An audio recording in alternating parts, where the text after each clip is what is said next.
Caro. Et voici Kamaltero. Et les amis, nous nous retrouvons en Yukata, c'est magnifique, c'est magnifique. Vous nous avez demandé de faire toutes les reviews de One Piece à Wano Kuni en tenue traditionnelle. On est super excités de retrouver One Piece après 2 semaines de pause, même si après il y a encore 2 semaines. Mais les amis, beaucoup de choses sont en train de changer. On a d'énormes projets pour les prochains mois à venir, ça va vraiment vous bousculer. On espère que vous serez toujours là avec nous. Et la première nouvelle, Kitaro, c'est quoi? Nous sommes officiellement partenaires Discord les amis, et ça c'est vraiment incroyable, c'est un très grand pas pour One Piece en France parce que c'est officiel. Nous avons, et il existe désormais, l'unique serveur officiel One Piece. Il est dans la description. On a la chance d'avoir maintenant être partenaire et d'avoir plein de fonctionnalités qui vous permettent du coup d'avoir un serveur privé VIP assez incroyable. Vraiment, vous allez voir avec des illustrations uniques pour One Piece en France les amis. Et ça va surtout nous permettre d'avancer dessus, de pouvoir créer des événements, de pouvoir créer des partenariats. Tout ça pourquoi? Pour la communauté One Piece française. Ah, on est trop excités, franchement c'est trop cool. Si vous voulez parler avec les fans et la communauté française de One Piece qui est créée par les fans pour les fans, eh bien rendez-vous dans la description. Il y a plein de trucs de prévus au Mont Corvo pour la rentrée. Vous êtes hyper nombreux à demander le retour de la boutique, vous êtes pas prêts, vous êtes tout simplement pas prêts. Mais ça va être très lourd. Mais trêve de bavardage, parlons de Basile. Je rigole tout seul. Forcément cette review comme d'habitude les amis, parce qu'on fait pas le travail à moitié au Mont Wano, eh bien ça va se dérouler en 3 parties distinctes. La première qui va être un fruit, qui est tout simplement la meilleure partie du chapitre, le fruit de Basile. Une princesse, c'est un fruit. Une princesse qui est, oui, on a déjà vu. Et enfin un arc, ma foi, qui va durer taille de long. J'avais raison! Luffy ne sait pas se servir d'un katana. Parce que vous avez été nombreux en mode ouais, mais on l'a déjà vu se servir d'un katana, ça fait parallélisme avec Thriller Bark et tout. Non, parce qu'à Thriller Bark, il avait bien utilisé en fait des ombres, ils avaient ingurgité d'anciens sabreurs qui savaient manier les katanas. D'ailleurs, il prend un katana et il fait littéralement un Gomu Gomu no Pistol, quoi, c'est l'attaque originale de donc, Luffy. c'est vraiment un énorme bolos. Là-dessus, on peut dire que Luffy arrive toujours à être un ressort comique depuis le début de l'œuvre. Parce que le gars, il arrive, Basile, il fait vous savez c'est qui le roi de l'île Et lui il fait bah oui c'est Kaido non. Il est très fort et surtout que vous remarquerez que bon encore une fois Luffy il a toujours ses petites têtes de famille et tout ça tout au long du chapitre ça et cela depuis son arrivée sur Wano c'est toujours assez incroyable, il a vraiment une faciès mais surtout un moment qui est vraiment très imposant c'est l'axe de prise de vue qui a été choisi par Oda pour un panel où on a Luffy qui s'apprête à attaquer et on voit devant tout le monde et elle dit allez amenez-vous là comme ça on s'y attend pas et l'image dans un premier temps elle saute un petit peu aux yeux, on se dit qu'est-ce qu'elle fait là parce que c'est rare dans One Piece, on a un duel.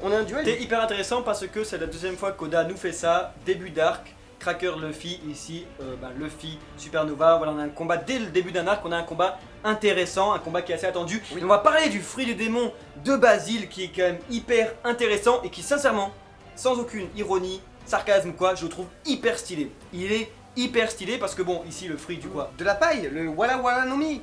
On parle ici du Mugi Wala no Mi. Oui, non, c'est vraiment hyper intéressant parce que on a un fruit complexe, on a un fruit qui va être sûrement qui va nous apporter plein de surprises parce que déjà on sait que c'est le fruit de la paille mais il est capable de créer un monstre géant, il est capable de créer des poupées vaudou, d'absorber des vies d'autrui et tout. Ce mec est un vrai magicien. Chaman. Donc on comprend que Basile peut avoir jusqu'à 10 vies de remplacement on va dire avant de crever, il a 10 cœurs. Le mec est assez balèze, par là j'entends comment il fait, parce qu'à ce moment-là, comment ça se fait qu'ils prennent pas l'ennemi comme truc, parce qu'il peut prendre la mode, tu vois. Tout s'explique dans les conditions de technique, parce que ça c'est évident, c'est une évidence. Les personnes avec lesquelles il peut user de vie supplémentaire, c'est des personnes à qui une condition a été posée, ouais, sûr, parce que, et du coup, qui nécessite une sorte de mini risque à prendre à un truc, peut-être que c'est tout bête et c'est là que va résider le point faible de ce pouvoir. C'est comme quand il dit par exemple, des cartes peuvent être tirées, et il y a des cartes très puissantes qui peuvent être tirées, parce que, voilà. si on accepte de prendre le risque et tout ça, parce que de toute façon c'est évident, un tel fruit comme ça, il faut qu'il y ait des d'ailleurs, sortes de... voilà, parce qu'on va en revenir là-dessus, son fruit du tarot n'est pas directement lié à son fruit du démon, mais il doit y avoir une corrélation quelque part, parce qu'il est le fruit qui va vraiment prendre des risques ici, et qui donc peut être totalement cheaté en fait. Il peut être totalement cheaté, moi ça me fait vraiment penser à un autre perso, même dans Hunter x Hunter, à la petite sœur de Killua, en mode tu sais, je peux faire un gros truc hyper grave, ça va te faire bien chier, mais par contre après, je peux faire un énorme truc trop cool en fait, ou bien inversement. Et ici c'est cool parce que c'est les cartes de tarot, c'est les cartes carte de la fortune, il peut lire l'avenir et tout. Encore une fois, Oda a une culture gigantesque et le rapport du tarot inversé ou non est aussi très important dans le jeu de cartes et c'est trop cool, le fruit est trop stylé, le personnage est trop stylé, je le kiffe, le truc de la paille, du vaudou, des clous et tout, c'est un personnage très très sale. Merci Basile. D'autant plus que de manière plastique, il correspond totalement à l'arc. On dirait qu'il a été... C'est très fort parce que si on avait un Capone ici, ça aurait été moins... Je sais pas, là on a une sorte de paille, il a un monstre de paille au-dessus comme ça. Attends, ça vient dans la prochaine partie. Pardon, mais seulement ce qu'il y a à dire quand même, c'est que notre bonhomme, notre Basil Hawkins, il a 320 millions de berries, qui va du coup être l'équivalent de la prime 2 €. Alors ça au début quand je l'ai vu c'est marrant parce que pour la première fois je vais... il a pris du retard par rapport à Luffy, après j'ai dit oh il y a mélo. Donc en gros c'est vrai que 320 millions du coup c'est assez considérable et tout et c'est super balèze. Non mais Zoro de toute façon il a 320 mais on sait que sa vraie prime elle est de 3 milliards. En tout cas le plus intéressant c'est que est-ce qu'on peut pas se dire ici qu'on a la clé pour battre Kaido? Est-ce que comme à la Capone, comme à la prochaine Supernova et tout, on pourrait pas avoir une alliance ici d'un personnage qu'on voit bien comme un personnage de soutien qui va être là en mode j'offre des vies, un Luffy qui pourrait avoir donc plusieurs vies pour battre Kaido et on a bien compris que pour battre Kaido ça va être très difficile et que Luffy n'en est pas capable sauf s'il est super cheaté. Si Kaido en face a qu'une vie mais Luffy en a 10, on a peut-être que 10 Luffy pourrait voilà exactement, mais aussi comme par exemple des cartes de voir quelque chose, par exemple je sais pas un genre de tout le monde pense au sacrifice de l'eau sur le cœur en mode voilà, et est-ce que Basil Hawkins ici ne pourrait pas par exemple utiliser une carte d'infortune pour ensuite utiliser une énorme carte de fortune sur Luffy comme on a vu dans Gold qu'il est capable, vous voyez, on a un personnage ici qui pourrait donner peut-être un soupçon de victoire à Mugiwara no Luffy, mais apparemment il y en a que 19%. Seulement, il faut pas oublier que Luffy, c'est pas la genre de personne qui va accepter d'avoir 10 personnes derrière prêtes à mourir pour lui. Ça va énormément le gêner ça, donc bon, il y a plein de choses un petit peu à décider derrière. Mais bon, rajouter à cela un Drake ou je ne sais quelle autre chose, voilà. Il y a beaucoup de potentiel à battre Kaido. Et ce qui est chouette, c'est qu'il faut pas oublier que les 19% énoncés quand même par Hawkins sont, je pense, vrais de chez vrai. Et ça, c'est grave cool, stylé parce que 19% ça fait frissonner. On se dit... Ah c'est chouette. C'est pas, mais après, pas 20%. Et par contre là où on en est c'est que c'est quand même, il faut se le dire, c'est pas ils ont 19% de niquer Kaido et tout, non c'est 19% de chance de passer le mois. Et ça, c'est pas battre Kaido du tout. Nous avons rencontré encore une fois de nouveaux personnages, mais est-ce que ça vous dit pas quelque chose? Mais oui, on l'avait déjà vu, Kiku. Mais oui, c'était Kiku. Et c'était vraiment bien les blagues de Kiku qui voulait faire le donjon bouffe-tout. Est-ce qu'on se rappelle vraiment très bien bon Kiku? C'était il y a un an, Kamal. Et oui, c'était il y a un an, les feels et tout. Est-ce qu'on se rappelle? Je pleure de nostalgie. Mais les amis, Kiku est un personnage à la base non canon, créé par Eiichiro Oda pour l'événement de Kyoto. Kyoto qui est l'ancienne capitale, on avance un petit peu quand même. Voilà, Kyoto qui est l'ancienne capitale du Japon, donc c'est quoi? C'est ici faire honneur donc au Japon féodal. Il y avait un jeu de chasse au trésor qui avait été installé un petit peu dans la ville et tout ça. Oui, on vous rappelle que le Japon c'est un peu le turfu, c'est comme si vous alliez à Paname et qu'à Paname comme ça d'un coup, allez sauf qu'à Paname métro, il y a rien. Chétan, on est dans un pays de merde, mais ça n'empêche pas que du coup à Kyoto ce qui s'est passé c'est qu'il y avait une chasse au trésor pour pouvoir comprendre que du coup Kiku, courtisane comme ça et tout, on comprenait pas trop ce qui se passait. Parce qu'elle était censée se marier avec un prince, là, voilà. c'est mort. Et sauf qu'à la fin on comprenait en réalité que du coup il devait chasser le monstre, tout ça de Wano Kuni qui était en réalité un mec beaucoup trop badass. Son amant. C'était Dark Sasuke, et Dark Sasuke en réalité il avait le fruit du monstre etc. Mais en fait au fond ce n'était qu'un fruit. Le vrai monstre au final c'était qui? C'était le prince. Prince Lark, le blond là. Et du coup le fil il fait Gomu Gomu non. Et du coup il lui pète la gueule et du coup Kiku est libéré, tout est bien qui finit bien. Et tout ça était donc présenté, excuse-moi je te coupe, mais donc à Kyoto pour qu'Oda il fasse Latangaki, Desne Entai KFC, je vais mettre le Japon dans mon manga. Et tous les japonais c'était là en mode. Parce que c'est des japonais, voilà. Faut pas l'envoyer, c'était là. Non, c'était pas comme ça, c'était comme ça. Oda reprend ce personnage là, c'est hyper intéressant parce que donc est-ce qu'on va pas avoir un peu de background, est-ce qu'on va pas avoir le prince Lark, est-ce qu'on va pas avoir tout ça? Bref, je kiffe cet arc. Est-ce que ce personnage va être le même du coup, la même Kiku? Est-ce que du coup est-ce qu'on peut dire éventuellement que ce serait une princesse déjà? Et surtout, est-ce qu'elle voudra faire le donjon bouffe-tout? Et le truc super important c'est que du coup elle est ici en relation avec Toro Magic Kado Hashida.